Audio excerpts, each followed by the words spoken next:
두 번째 시간입니다. 성령이 일하시는 방법이라는 제목으로 말씀 나누도록 하겠습니다. 여러분이 가지신 성경을 보시면요, 우리가 읽은 본문의 제목을 달아놓은 성경이 있습니다. 버전마다 조금씩 다르긴 하지만 이 맥체인 성경에도 이 장제목이 달려 있는데, 이 맥체인 성경을 보니까 오늘 우리가 읽은 본문의 제목을 이 할례자의 사도와 이방인의 사도로 이렇게 붙여 놓았습니다. 자, 할례자의 사도는 이 베드로를 말하는 것이고, 이방인의 사도는 이 사도 바울을 말하는 것이겠죠. 더 깊이 들어가 보면 이 유대인 그리스도인이 헬라인 그리스도인에게 유대 전통을 강요를 하고, 또 마치 이 전통을 지켜야만 이 신앙생활을 잘하는 것처럼, 심지어 구원의 문제도 해결이 되는 것처럼 그렇게 다른 복음을 전하는 것입니다. 사도행전 15장 1절에 보면요, 이런 말씀이 있습니다. 너희가 모세의 법대로 할례를 받지 아니하면 능히 구원을 받지 못하리라. 자, 예루살렘에서 와가지고 이렇게 이야기하는 사람이 있더라라는 겁니다. 이렇게 세게 강요하는 유대인들이 있었습니다. 그런데 이 성령은 인격이시기 때문에 절대 억지로 무엇을 시키고 강요하는 법이 없습니다. 요한계시록 3장 20절에도 보면 우리 예수님은 내가 문을 안 열어주면 문 밖에 서서 기다리시는 분이시지, 이 영화에 나온 것처럼 문을 발로 차고 이렇게 강제로 들어오시는 분이 아니라는 겁니다.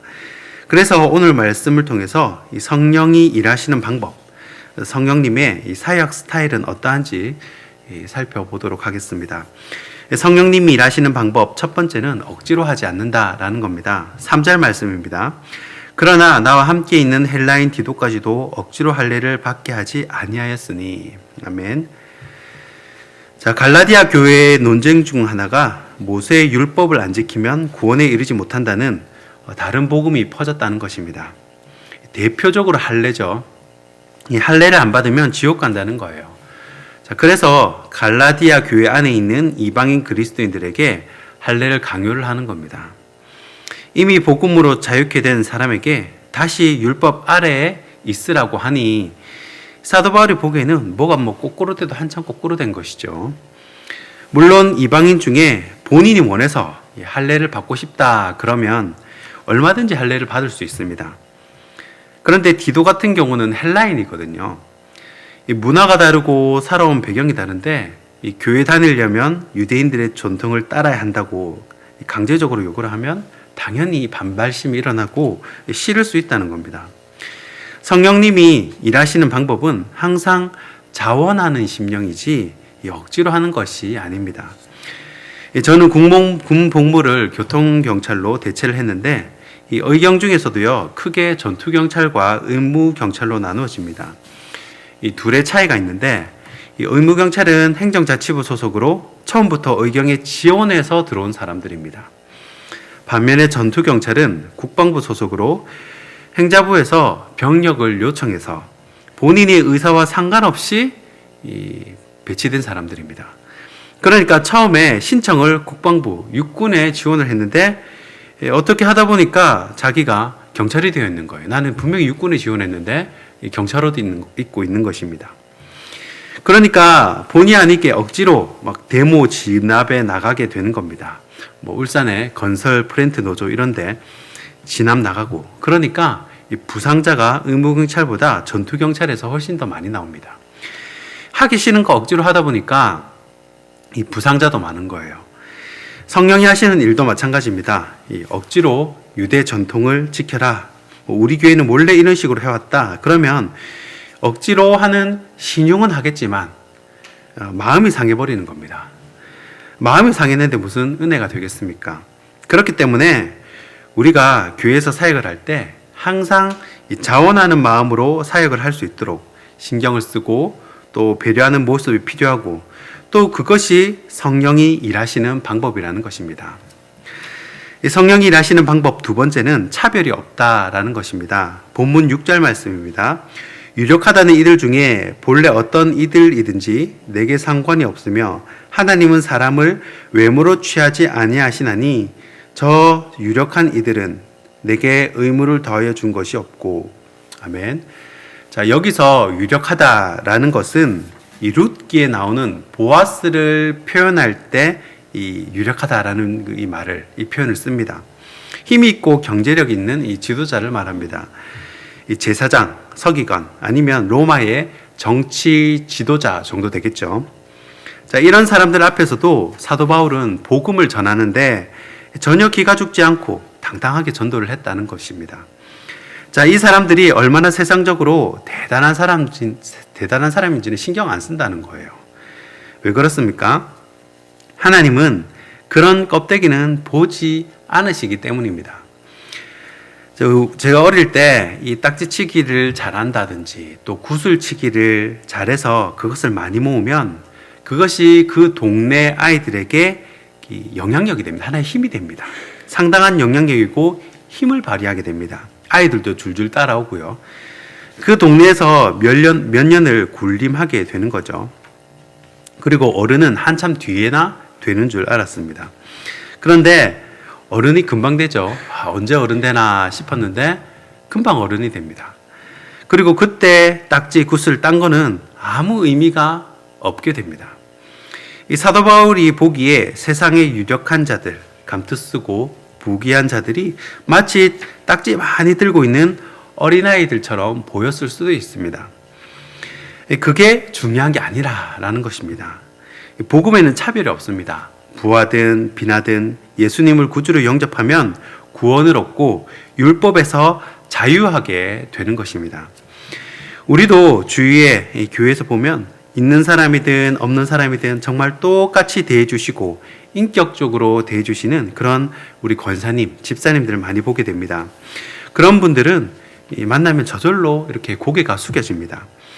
사람이 무언가를 이루어내서 귀한 것이 아니라 사람이기 때문에 그 자체가 귀한 것입니다. 그 진가를 보는 눈이 있는 것이죠. 유치부 때 배운 찬양이 있습니다.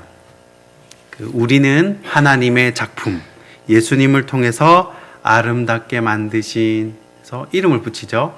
진성이는 하나님의 작품. 유치부 때 이 찬양을 부른 기억이 납니다.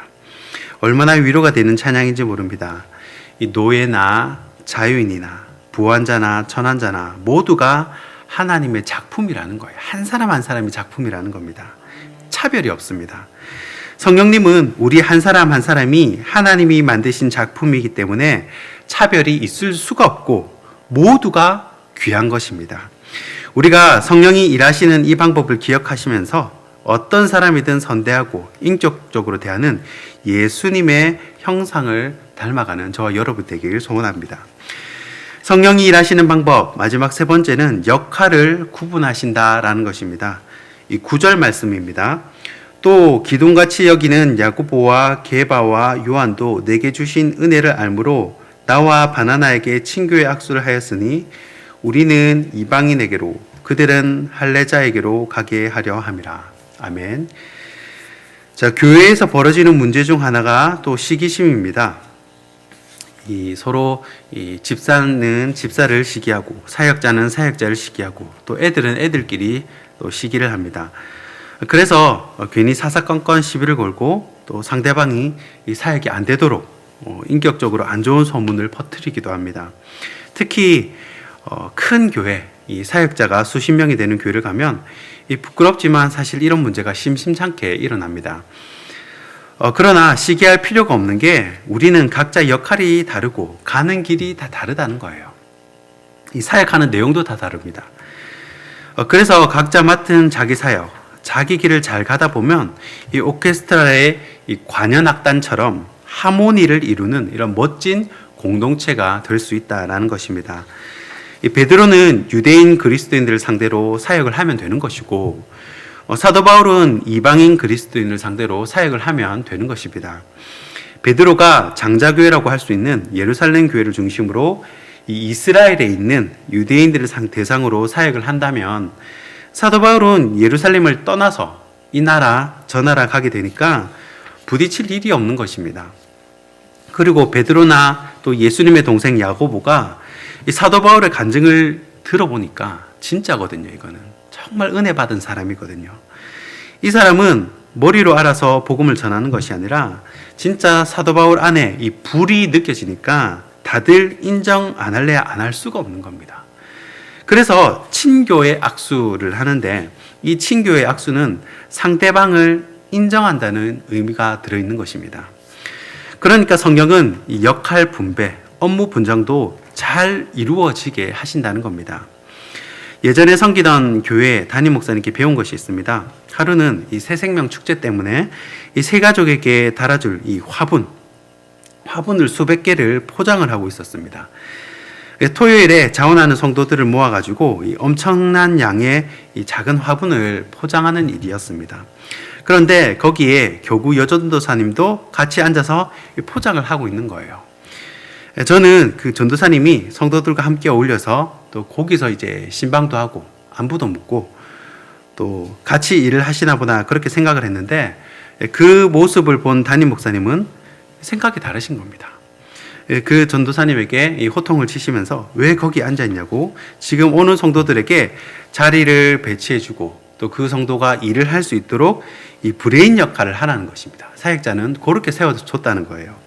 제가 그때 사역자는 성도들의 은사를 빨리 캐치해서 그 은사를 발휘할 수 있도록 잘 배치해주는 역할도 해주어야 하는구나라는 것을 알게 되었습니다. 여러분, 삼위 하나님도 역할이 있으십니다.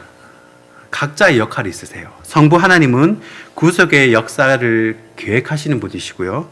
또 성자 예수님은 그 구속사를 실행하시는 분이시고 또 성령 하나님은 그 구속의 역사를 우리 마음에 적용하시는 분이십니다.